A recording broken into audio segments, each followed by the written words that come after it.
Bulgaria's defense minister says the war in Ukraine cannot be resolved in the battlefield, calling for renewed focus on direct political negotiations. The minister said that continued fighting is only resulting in further loss of life and confirmed that his country does not plan to provide additional military hardware to Kiev. Prince Tripoli has the details. A major shift in military support has been announced in the Balkans. Speaking at a formal press conference in Sofia, Bulgarian Defense Minister Dimitar Stoyanov described the ongoing conflict as a war of attrition and position.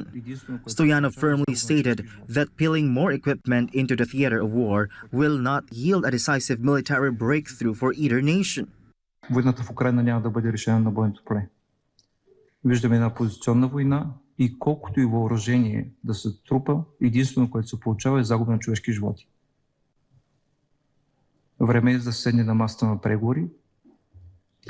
Време е да се търси справедлив мир, който справедлив мир трябва да бъде определен от двете страни, които участват в конфликта.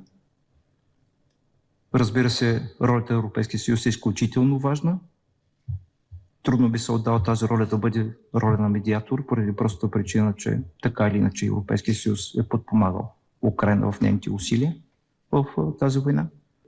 На Украйна трябват повече хора, а не повече въоръжение. Тя има достатъчно много въоръжение от нашия екип. Така че ние не предвиждаме предоставянето на повече въоръжение на украинската армия. The policy announcement from Bulgaria follows high-level diplomatic talks wrapped up in London.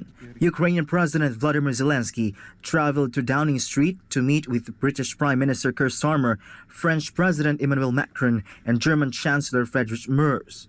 Those leaders focused their decisions on sustaining long-term military assistance for Ukraine. Reporting for Newsline World, this has been Prince Tripoli, SMNA News.